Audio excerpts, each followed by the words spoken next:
Hey y'all out there, I just wanted to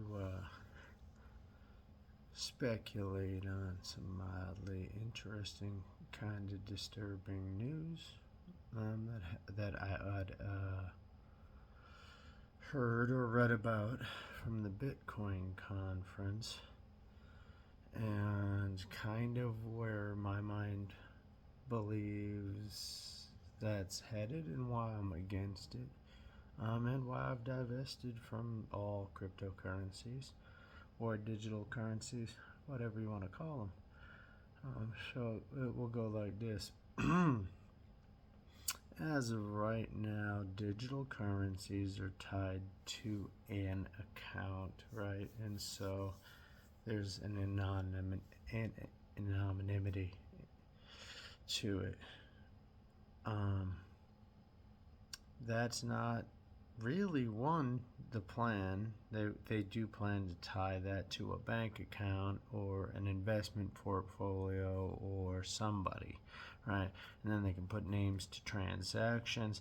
And if you studied the blockchain, right, it basically keeps a log of every transaction that's ever happened with that specific portion of the coin, right? And you can get into weird things like using portions of a coin, and then eventually that coin still remerges somewhere, and there's transactions that are on 1/3 of the coin that are not on the others. But in the end result, it's a super tracking network that only tracks the coin. Now, this was to verify that it was the coin. This makes sense. Once it's tied to people, you can therefore use it to trace networks of people who know each other, right? And they have digital networks of people who know each other, but it's hard for the government to get physical networks of people who interact with each other because you live down the street from a Starbucks that has 5-10,000 guests a day. So it's really hard to tell which of those 10,000 you may or may not have interacted with. When you can start tying financial transactions to within minutes of each other, or in hidden network cases, we at least know this person and this person could have interacted, right? So it makes a physical footprint and ties it to a digital footprint.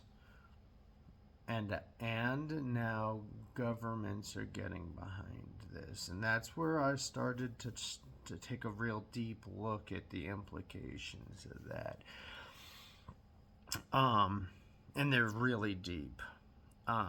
If, which is the plan, they completely digitalize all currency, all transactions, therefore can be traced.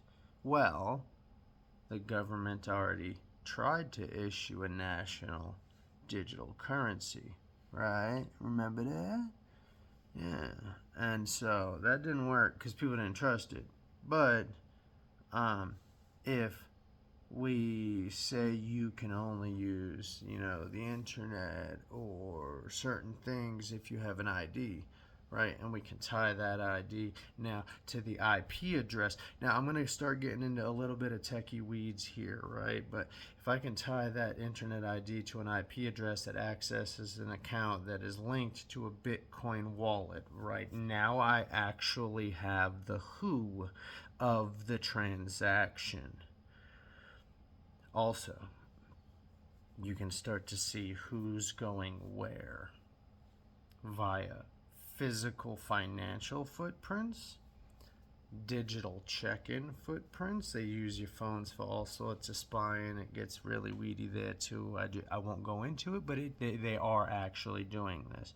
And when the president and the cabinet, and now there's a special person associated with digitalized cryptocurrencies, right, appointed to our government, the United States government specifically, right, and I don't know a ton about the European government parliamentary proceedings, but I do know they actively are promoting Bitcoin and digitalized currencies over there as well, and it's so. Well, there's a whole crowd, I'm certain, going to scream world currency, world government bullshit, right? I actually think this was a move against the standing banking empire, which goes into a whole load of stuff. Regardless, I actually think the incentive for governments to digitalize currencies on blockchains, recorded blockchains, is that they are highly trackable, and to use, I guess, technically covert or spy technology. You can use that to network people together, right? Me and you have just transacted privately. Now, because there's no money, right? But there's still a record of this. Me and you have transacted privately. Now, in a real currency world, that might be impossible for the government to track. But now it will be. And there's another crowd, right? I'm pretty pro police, actually. So like, there's going to be a large crowd like, hey, if you're not doing anything nefarious, the transaction might have been for donuts, bought some sugar from his house, who the hell knows, he makes a good apple mold wine, whatever the hell, but now they can tie you guys together, and it makes all these things a lot more trackable and a lot more noticeable and a lot more obvious and impossible to deny. And insofar as freedoms and your security and your persons and constitutional rights, these things absolutely and unequivocally violate those principles. I see it as a freaking huge looming threat. And here's the kicker, and I don't think a lot of people see this one coming. I think they're going to use it as a way to say we're going to get out of the debt crisis by switching away from our World Bank currency and to this new digitalized currency. But you'll have to have, whatever. Your account has to be government backed, right? Because, money's got to be secured and federalized and securities and stuff. There's laws on that. That was one of the big fights, and it was too highly manipulatable and blah, blah, blah, and there was no security in it. Well, if you put names behind transactions, actually there's some security in it, and there's a lot of people who pay for that data. You already got people paying for your Facebook data. I'm quite certain your purchase history is interesting to somebody other than just the FBI or the CIA or whatever government agency you want to input. It's also interesting to Amazon. So that's also interesting to anybody, Walmart, anybody selling a product. And so they do some such strange things with data nowadays. I'm in the process of getting better at AI prompt engineering, and some of the stuff you can do with the knowledge of who you know and your purchase histories and your likes and dislikes on Facebook. It's absolutely scary, the psychological profile you can build on someone and how easily they can track what you would like in the future. The thing that, the creepy stuff that they do where they go, hey, this is the product you want, but you didn't know about it. Some of that isn't they're listening to you. Some of that is they've figured you out better than you think they have. And then some of it is they are listening to you. It's an overlay. But anyway, don't trust national digitalized currencies and be really weary of crypto. because that's the end goal of this.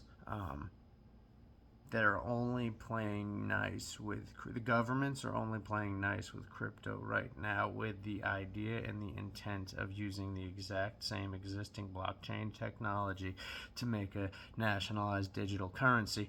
Maybe there's a national digitalized euro, and then a national digitalized dollar, and or maybe some of y'all little conspiracy theorists could be right, and maybe we have like the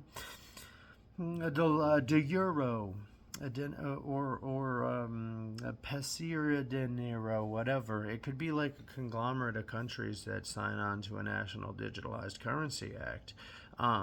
So it could be one, it could be all. I'm not 100% sure, but I definitely know the end goal of all of these people is to tie a name to an account that you have to use to touch your Bitcoin or your Ethereum or your frickin' whatever Doge does it. All of them. It doesn't really matter because they're gonna want to be able to track all of this. Literally look it up. It's kind of terrifying. But I was just watching something on the Bitcoin conference that just happened, and all of whom was there, and the only logical reason that all of the tech company people, a bunch of billionaires, and a huge amount of government people would ever sit in one place and talk about a currency is definitely and for sure not in your frickin' best interest.